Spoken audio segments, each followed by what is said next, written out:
Hey Tayu, apa kabar? Berjumpa kembali dengan saya, Reza Pahlevi. Saya adalah dosen untuk mata kuliah pemrograman perangkat keras. Ini merupakan video yang membahas mengenai platform pemodelan perangkat keras.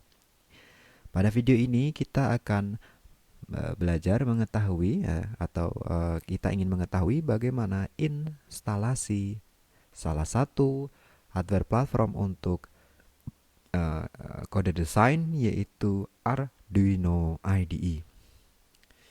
Jika Anda ingin menginstal Arduino IDE, Anda bisa langsung masuk menuju website yang ada di Arduino IDE. Anda dapat mengakses website tersebut dari www.arduino.cc. Ya, ini adalah antarmuka yang pada saat video ini dibuat dari Arduino Home. Ya. Dalam antarmuka ini Anda memiliki beberapa menu yaitu hardware, software. Nah, Anda bisa mengklik software, kemudian ada submenu downloads. Nah, dalam submenu downloads ini Anda akan diarahkan menuju kepada halaman yang menyediakan ya downloads untuk Arduino IDE. Pada saat video ini dibuat, Arduino IDE ada di versi dari 1.8.13. Ini merupakan versi yang paling terbaru ketika video ini dibuat. Pada laman downloads ini Anda menemukan bahwa ada beberapa opsi seperti itu, ada beberapa opsi operating system ya yang bisa Anda download. Ya, misalkan Anda menggunakan dari operating Windows, Anda dapat mendownloadnya langsung melalui Windows Apps atau Anda dapat melalui halaman ini. Dan untuk Anda yang menggunakan Linux, memiliki beberapa opsi ya. Untuk Linux 32 bit, 64, bahkan untuk versi ARM-nya juga ada yang 32 dan 64. Untuk versi macOS ya, macOS X, Anda dapat mendownloadnya dari halaman ini juga. Nah, ketika Anda sudah melakukan download ya, misalkan Anda menggunakan Windows, Anda mendownloadnya, kemudian silahkan diinstal sesuai dengan steps yang ada di Windows. Kemudian untuk macOS demikian juga. Saya sudah melakukan download ya untuk Arduino IDE dari sistem operasi saya ya Linux. Saya menggunakan Debian Buster 10. Saya akan coba memberikan hasil ekstrak saya menggunakan Linux 64 bit ini ya.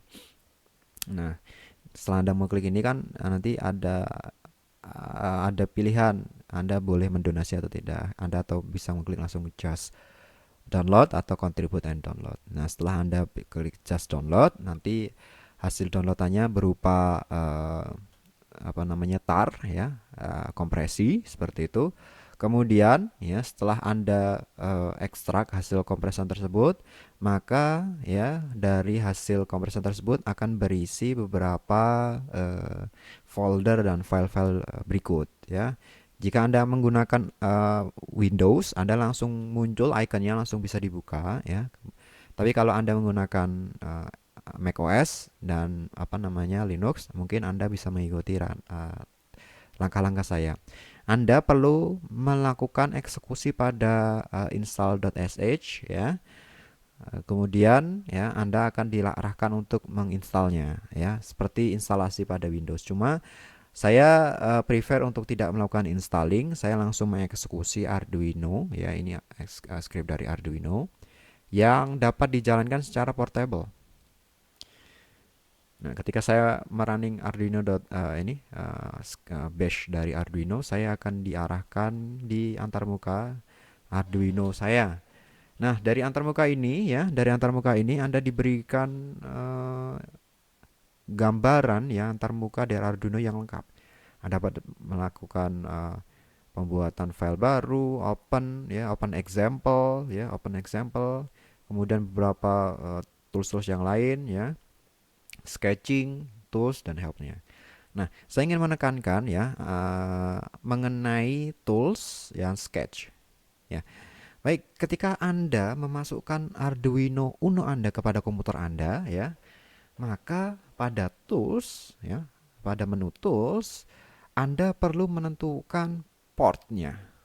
Anda harus pilih port, biasanya muncul di sini nomor portnya. Kalau saya biasanya slash dev slash ya, USB 0 ya. Atau kalau misalkan pada Windows itu langsung bunyi COM1, COM2, COM5, COM13 dan sebagainya. Nah, setelah itu Anda harus mendefinisikan siapa boardnya.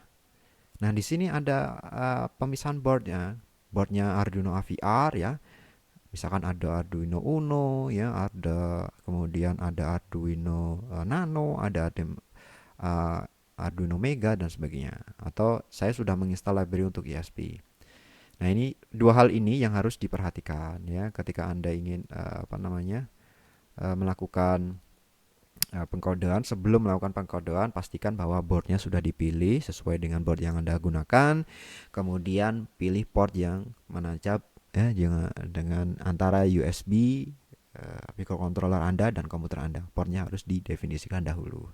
Nah, misalkan board Anda tidak ada, Anda belum tidak menemukan boardnya, Anda dapat melakukan download board ya melalui board manager ya. Di sini akan disediakan banyak board ya. Ada AVR board ya. Anda bisa melakukan searching di sini board yang Anda inginkan, kemudian melakukan installing. Ya, melakukan installing di sini sangat banyak sekali boardnya ya. Anda dapat melihat di sini ada Atmel, ada bahkan ada yang di ESP32 dan sebagainya. Anda bisa melakukan downloadnya. Nah, kemudian Anda juga dapat melakukan download library. Library digunakan untuk uh, memudahkan Anda ya, untuk memudahkan kita dalam melakukan pengkodean, sehingga kita tinggal pakai library yang sudah disediakan oleh perusahaan atau oleh komunitas. Ya, Anda dapat melihat library apa saja yang digunakan di menu sketch ya. Kemudian include library ya. Di sini ada banyak library. Anda tinggal klik dari salah satu library-nya yang ingin Anda gunakan. Misalkan saya ingin menggunakan EEPROM. Langsung muncul include EEPROM-nya. Nah, itu adalah salah satu ya keharusan yang harus kita perhatikan dahulu ya. Kemudian setelah kita sudah melakukan kode, kita bisa melakukan compile dengan menekan tombol checklist yang ada di sebelah kiri atas ya. Ini verify, itu dry run sebenarnya ya. Dry run ya. Setelah dry run Anda akan diberikan hasil compilingnya ya. Ini menggunakan 444 bytes dan sebagainya informasinya. Nah, setelah Anda tidak ada masalah ini mengenai kode Anda dapat menguploadnya. Namun sebelum upload pastikan dahulu ya ports dan boardnya sudah benar. Setelah itu baru bisa di-upload. Di sini juga ada beberapa tools yang lain ya, yaitu seperti open, save, kemudian new, dan kemudian ada serial monitor yang dapat kita gunakan untuk berkomunikasi dengan microcontroller kita. Nah, ini adalah proses instalasi dan pengenalan fitur-fitur yang ada di Arduino IDE. Bersama saya Pak Levi, terima kasih atas perhatian Anda. Sampai jumpa pada video selanjutnya.